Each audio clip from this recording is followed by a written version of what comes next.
20h30 à Paris, on est toujours ensemble sur France 24. Bonjour, bienvenue si vous nous rejoignez. On va plus loin avec Ziad Limam, directeur du mensuel Afrique Magazine. Bonjour Ziad. Bonsoir. Et Gauthier Ribinski, chroniqueur international à France 24. Bonjour Gauthier. Bonjour Raphaël. Au sommaire, 79 agriculteurs en garde à vue ici en France après avoir forcé un barrage de police vers Rungis. Le mouvement qui ne faiblit pas malgré les appels au calme du patron de la FNSEA, le principal syndicat agricole français, et les concessions de Bruxelles, notamment sur les mises en jachère et les importations d'Ukraine. Et puis les négociations en vue d'une trêve à Gaza. Le Caire accueille les délégations alors qu'Israël poursuit son offensive dans l'enclave palestinienne à Khan Younes, notamment en inondant les tunnels du Hamas. C'est tout de suite, on va plus loin.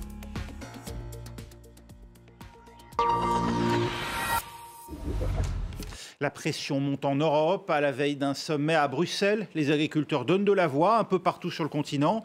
Ici en France, ils cherchent à occuper le marché de Rungis. Pour leur sans succès, ceux qui franchissent les barrages de police sont systématiquement interpellés, comme près de 80 d'entre eux tout au long de la journée. On fait le point sur la mobilisation dans les différents pays d'Europe en images avec Axel Simon. Des dizaines de nouveaux tracteurs sont arrivés tôt dans la matinée dans les rues de Bruxelles. Pour l'instant, c'est là qu'ils stationnent, mais pour se faire entendre, les agriculteurs belges ont la ferme intention de se rapprocher du quartier des institutions européennes où se tiendra jeudi un sommet européen. Dans leur viseur notamment, des accords commerciaux tels que ceux du Mercosur avec ces agriculteurs d'Amérique du Sud devenus ultra compétitifs. Eux ne produisent pas avec les mêmes normes que par chez nous. Ils arrivent à inonder notre marché avec leurs produits qui n'est pas du tout de la même qualité. Et nous, on produit presque à perte. Ça nous coûte assez cher pour produire. Et on doit vendre à petit prix à cause de leurs produits qui arrivent en masse sur le marché. Depuis ce week-end, les agriculteurs français et allemands, à l'initiative du mouvement de protestation depuis la mi-janvier, ont été rejoints dans leur mobilisation par les Néerlandais, les Espagnols, mais aussi les Roumains comme ici à Bucarest ou encore les Polonais. Et même les Italiens, comme ici ces blocages aux environs de Rome. On est resté inactifs ces 20 derniers jours parce qu'on attendait que les syndicats agro-industriels se mobilisent. Mais non seulement ils ne se sont pas mobilisés, mais en plus ils nous ont fait croire que tout allait bien en Italie. On nous a dit « Mais pourquoi bloquez-vous la circulation alors que les problèmes viennent de l'Europe ?» Ce n'est pas vrai. Les problèmes viennent d'ici aussi, d'Italie. En Italie comme ailleurs en Europe, malgré les différences et les spécificités de chaque pays, certaines doléances se ressemblent, en particulier l'empilement des normes nationales et européennes à respecter, l'augmentation des coûts de production et de la fiscalité, ainsi que la baisse des revenus des agriculteurs. Voilà, et le président de la FNSEA, Arnaud Rousseau, lui-même auditionné par la Commission des affaires économiques du Sénat, appelle ses troupes au calme et à la raison. Ziad Limam, il y a un risque de débordement, que le mouvement échappe à tout contrôle, comme on l'avait vu avec les Gilets jaunes? Je pense pas que la sociologie agricole française était la même que celle des Gilets jaunes. Je pense que là, on a affaire... D'abord, on a affaire à toutes sortes de sociologie. C'est du petit paysan presque emblématique du terroir français, etc. Et puis les très grandes exploitations, quand vous roulez sur l'autoroute du Sud ou de l'Ouest et que vous avez ces plaines de la Beauce, la céréaliculture, enfin, c'est pas les mêmes dimensions. Donc, je sais pas très bien quels sont ceux qui sont sur les barrages. C'est probablement les plus fragiles. La FNSEA est souvent accusée d'être autant un lobby qu'un syndicat. Donc elle est à la fois porte-parole de la base, mais aussi porte-parole des patrons agricoles. Donc tout ça est assez complexe. Donc c'est possible que ça dérape, c'est possible que ça dérape ponctuellement sur des endroits précis. J'ai lu dans la presse aujourd'hui qu'on s'inquiétait du vendredi, parce qu'il commence à y avoir des tensions entre les transporteurs et les camions et les barrages, que les camionneurs rentrent chez eux en général le vendredi. Donc si c'est pour se retrouver coincés, donc il est possible que des choses ne se passent pas très bien. Peut-être que le ministre de l'Intérieur aurait pu peut-être éviter de dire qu'on n'interviendrait pas nulle part. C'est quand même très surprenant venant de la part d'un ministre de l'Intérieur. Le fait d'assumer ce 2 poids 2 mesures, ça vous a choqué? Non, c'est pas que ça me choque, c'est que... On parle des travailleurs, je veux dire, non, mais je veux harcelés. Si on décide que la prise, je veux dire, cette manière de manifester et de demander devient la norme, alors demain, tout le monde peut faire absolument la même chose et bloquer les autoroutes. Donc, bon, j'ai pas d'avis tranché là-dessus. Je trouve que c'est peut-être pas c'est peut-être efficace vis-à-vis d'un gouvernement fragile, visiblement, clairement, qui ne détient pas toutes les clés du problème, puisqu'une grande partie des clés du problème sont à Bruxelles. Et surtout, je trouve que c'est un problème parce que du coup, on s'y est intéressé, on est rentrés tous un peu dans la problématique agricole. C'est une question dans laquelle on ne peut pas avoir une position fixe parce qu'il y a tellement d'entrées. Quand on parle de protectionnisme et de protéger les Français des produits importés, les gens ne disent pas que la France est le plus grand exportateur, presque en Europe c'est sûr, et un des plus grands exportateurs de produits agricoles dans le monde. Donc si vous fermez votre marché, peut-être que les autres vont vous dire nous on ne veut pas de votre marché non plus. Donc ça c'est un problème. Si vous décidez que... peut-être que les mesures green sont trop fortes, mais où est la bonne mesure des mesures green? Alors, s'il faut les démanteler, on n'a qu'à les démanteler pour tout le monde aussi. Moi, je ne vois pas pourquoi. Il faut que les gens refassent leurs appartements et leurs immeubles pour que ça soit green compatible. Donc, tout ça, ça entraîne des tas de complications. Moi, ce que je vois finalement, si je devais résumer, c'est une chaîne de valeur extrêmement importante dans la nation. C'est une chaîne de valeur extrêmement importante pour la souveraineté des pays.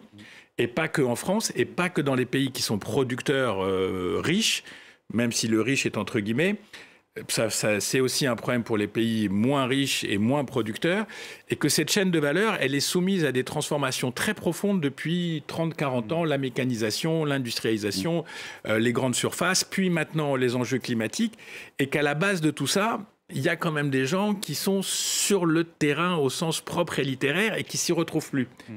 Pas le cas des grandes laiteries, pas le cas, encore une fois, des grandes plaines de la Beauce, mais en bas, il y a des gens dans la chaîne de valeur qui se font massacrer. Et donc, le problème doit être pris comme ça, dépolitisé en partie, mais ça ne se réglera pas en une semaine par la baguette magique d'un Premier ministre ou d'un ministre de l'Agriculture ou d'un conseil de l'Union européenne. On va évoquer justement cette chaîne de valeur parce que c'est effectivement un des aspects essentiels. Peut-être un mot tout de même de la Commission européenne qui a lâché du lest en proposant une dérogation partielle sur la règle de jachère. On le sait, ce sont des mesures qui visent à faire passer de 3 à 10% la proportion des terres en chair pour justement faire reposer les terres. C'était notamment une exigence des environnementalistes ou en tout cas des défenseurs de l'environnement. Et puis aussi des mesures de sauvegarde renforcées pour limiter l'impact des importations de produits agricoles ukrainiens. On le sait, c'est l'un des éléments qui a déstabilisé le marché ici en Europe. Gauthier Rybinski, est-ce que vous dites qu'il était temps ou est-ce que c'est un repli protectionniste dangereux? On se souvient, on avait beaucoup critiqué la Pologne ou la Slovaquie lorsqu'elles menaçaient de bloquer l'entrée au blé ukrainien, l'entrée de leur marché. Est-ce qu'on n'est pas allé nous-mêmes trop loin dans la solidarité envers l'Ukraine? Est-ce qu'on ne paye pas aujourd'hui finalement ces bons sentiments? Écoutez, dans ce que vous décriviez de la Pologne et de la Slovaquie à un certain moment, ce qui était gênant, ce n'était pas tellement la protestation des agriculteurs de ces pays-là qui effectivement se retrouvaient dans une situation compliquée. C'était plus, j'allais dire, le caractère public, la publication de cette problématique et le fait que tout cela fasse les choux gras d'un Poutine qui a beau jeu de dire regardez cette organisation, cette Union européenne, finalement ça ne peut pas marcher. Ils se tirent eux-mêmes les uns les autres dans les pattes et donc c'était ça au fond, c'était au moment où l'Ukraine de toute manière elle a toujours besoin de cette aide, mais souvenez-vous il y a eu la question des agriculteurs notamment polonais et puis l'ancien Premier ministre Morawiecki qui avait dit les armes on arrête. Donc là il y avait quelque chose qui était scandaleux par rapport à la situation en Ukraine. Oui, mais on n'avait pas, nous, apprécié de ce côté, en tout cas de notre côté de l'Europe, le caractère déloyal, d'une certaine manière, que pouvait avoir cette concurrence du blé ukrainien qu'on avait fait rentrer à des fins presque humanitaires. Oui, c'est vrai. Mais là, si vous voulez... à partir du moment où justement on laisse le marché tout seul, si j'ose dire, c'est qu'il y a un problème de régulation dans des situations qui sont très, très précises. Le fait qu'aujourd'hui la Commission européenne ait lâché du lest, je pense que c'est une réponse aussi au poids de l'agriculture française au sein de l'Europe, dont parlait Ziad tout à l'heure.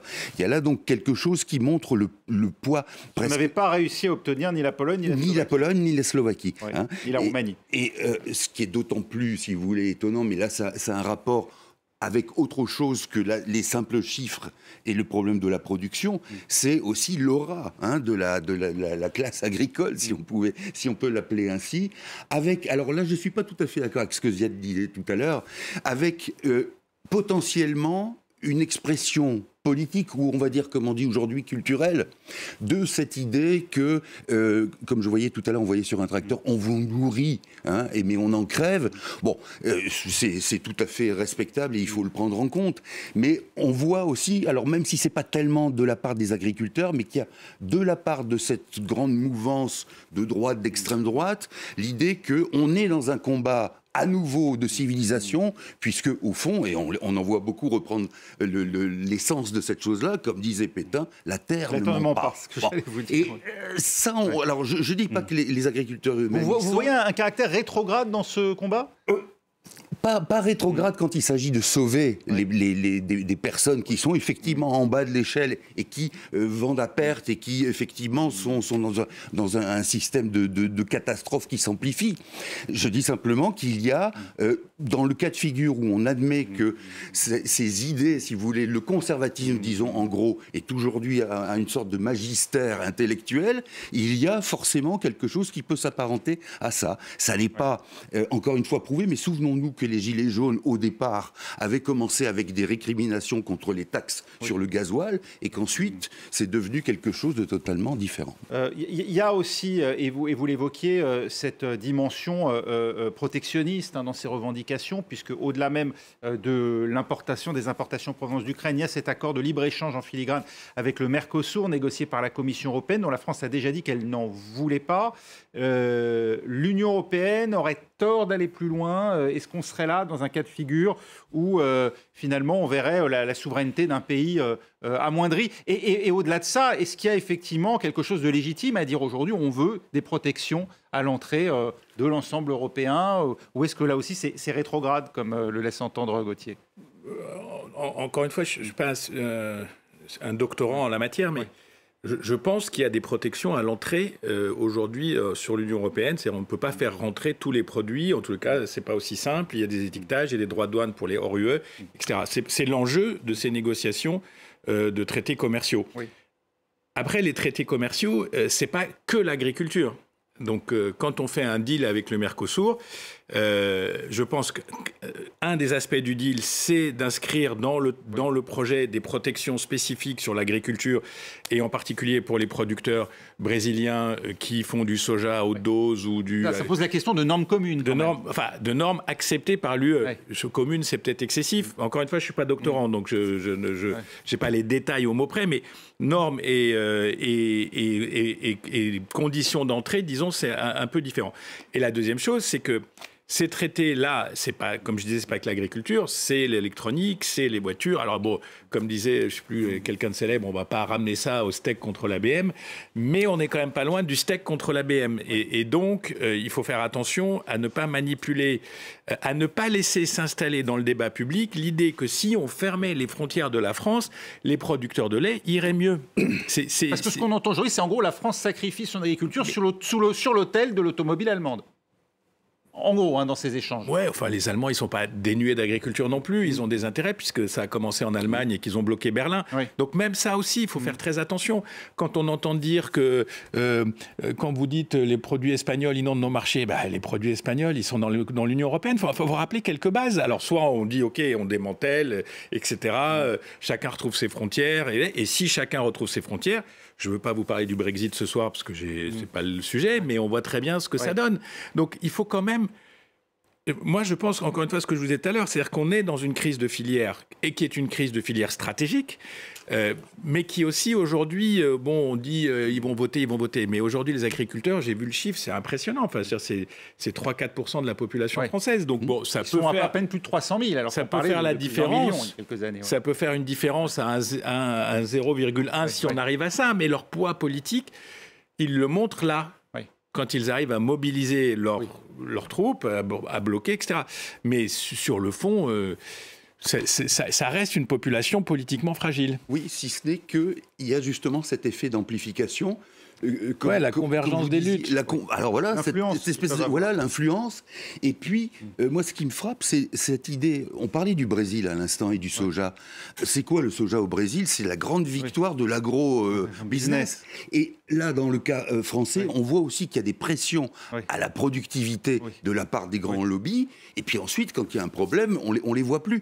Et là, vous ne trouvez, ou très peu, ou alors j'ai mal regardé, mais vous trouvez très peu cette critique-là. Mais est-ce qu'il n'y a pas une aberration, y compris en Europe, à s'ouvrir sans uniformiser les normes? Parce qu'on voit même au sein, en fait, de l'Union européenne, nous sommes ouverts à des produits, à des pays qui n'utilisent pas les mêmes produits phytosanitaires que les nôtres, avec des réglementations différentes. Mais ça aussi, encore une fois, je ne suis pas doctorant, mais il me semble bien qu'en France, on a dit que le glyphosate, phosphate, zophate, machin, qui est pourtant clairement un truc assez méchant pour la santé, on l'a reporté encore de 10 ans.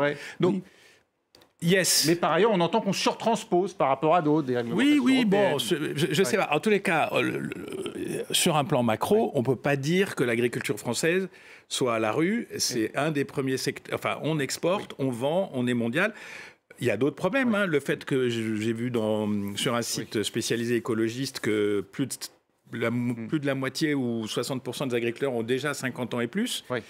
Donc, une crise des vocations. La France qui a deux spécificités, c'est son agriculture et aussi sa grande distribution. Parce qu'on a des groupes de taille mondiale comme Carrefour, comme Casino, même si aujourd'hui ça va mal. On voit Leclerc, Système U, Intermarché.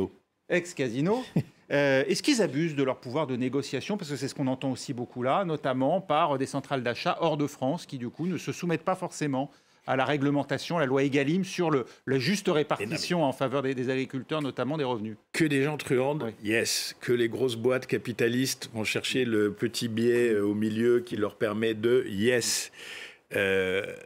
Après, encore une fois, la chaîne de valeur. C'est-à-dire que Leclerc, il est au bout de la chaîne, c'est le distributeur. Mais la centrale laitière qui est avant lui et qui, elle, pressurise les producteurs laitiers de l'Ouest français, c'est aussi une discussion. Donc il faut déjà descendre d'un cran. Par rapport à ce que vous disiez tout à l'heure sur l'Europe, moi il me semble que ça précise quelque chose qui est en contradiction avec le ressenti de beaucoup, c'est qu'en l'occurrence là c'est pas un manque, c'est pas une défaillance ou un déficit d'Europe sur une uniformisation qui ferait qu'il n'y aurait plus ces différences par rapport aux produits nocifs ou nuisibles. Et non, il n'y a pas assez d'Europe, là, pour le coup, contrairement à ce que le souverainisme politique en tant que tel prétend. Je prends un autre exemple rapidement, dans un autre domaine. On voit encore comment la Hongrie, pays de 10 millions d'habitants, est capable, dans les questions de l'OTAN, d'adhésion à l'OTAN, mais aussi dans la politique européenne, de jouer minorité de blocage. On en vient à l'autre sujet du jour, inhabitable, inhospitalière, frappée par la famine, et avec désormais la moitié des bâtiments endommagés. La bande de Gaza, ainsi décrite par les propos de plus en plus alarmistes mercredi de l'ONU et ses agences. C'est dans ce contexte, et alors qu'Israël poursuit les combats en inondant notamment les tunnels censés abriter les membres du Hamas, que des négociations ont lieu dans le même temps entre représentants israéliens et palestiniens sous l'égide de l'Égypte. À Jérusalem, on fait le point avec Claire Duhamel pour France 24.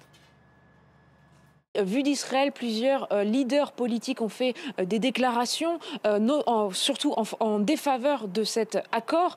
Aujourd'hui, notamment, Itamar Ben-Gvir, qui est le ministre de la Défense, le ministre de la Sécurité nationale, s'est exprimé devant la Knesset en défaveur d'un accord avec le Hamas qui conviendrait à autoriser des milliers de terroristes à être relâchés. Je cite les propos d'Itamar Ben-Gvir.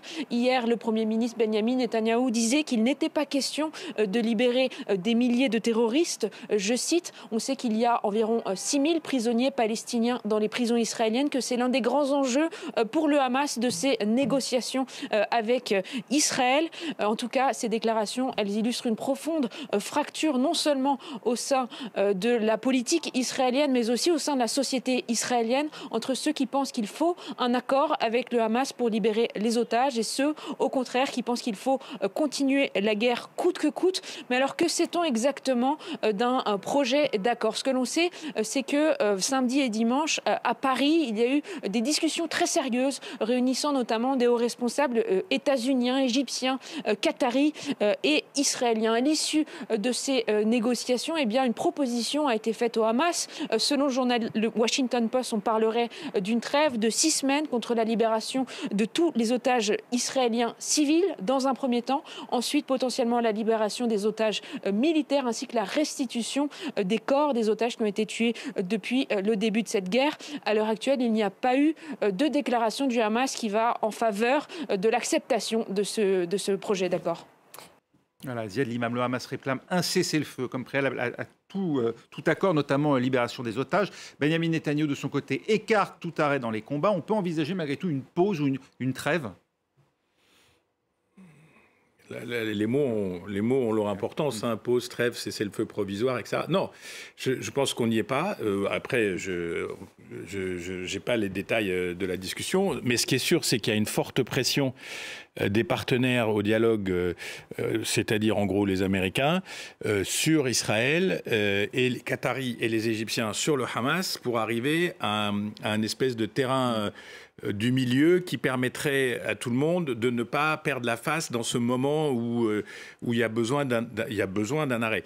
Et puis les gens jouent leur tête, hein, c'est-à-dire qu'en Israël, le gouvernement joue sa tête, Benjamin Netanyahou joue sa tête, c'est-à-dire que si jamais la trêve était amenée à durer, on pourrait enfin s'intéresser à la faillite sécuritaire, on pourrait enfin s'intéresser à son procès, on pourrait enfin s'intéresser à la popularité de ce gouvernement, à la légitimité. Et puis, du côté Hamas, c'est la même chose.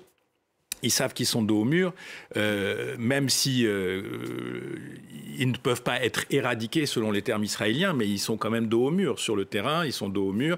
Et puis les alliés arabes, faut sortir de cette histoire, quoi. Et donc tout le monde est poussé. Moi, ce que je trouve absolument impressionnant, c'est que dans tous ces débats, dans toutes ces discussions, on parle diplomatie, tatati, les accords, pas d'accord, accords, etc.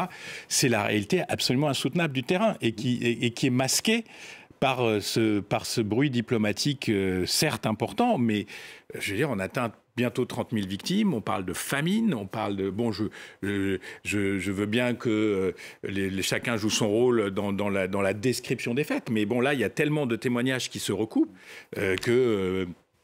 que c'est plus possible que ça dure. Et puis, il y a la situation de Gaza, c'est plus possible que ça dure. Et de l'autre côté, en Cisjordanie, on est en train d'aller droit vers une intifada du désespoir, parce qu'il n'y a plus de travail, parce que les ouvriers palestiniens n'ont plus le droit d'aller en Israël, tout est fermé, les opérations de police, entre guillemets, sont quotidiennes de l'armée. Donc, on ne voit pas comment, sur le plan humain, tout ça va tenir. Et puis même si on arrêtait aujourd'hui Gaza, la guerre au sens lourd, on va mettre des mois à régler le problème de la famine, on va mettre des mois à régler le problème de la santé. L'ONU dit 70 ans, si on s'y mettait aujourd'hui à reconstruire pour retrouver le PIB actuel. Enfin, le PIB de 2022, d'avant l'invasion. Le PIB, c'est une discussion aussi, mais moi je dis déjà que pour que les gens arrêtent de mourir, il va falloir... Il y a une espèce d'effet synergétique de la douleur. Il va falloir des semaines pour que les camions arrivent, pour que ça soit accepté, pour que les inspections ne bloquent pas tout.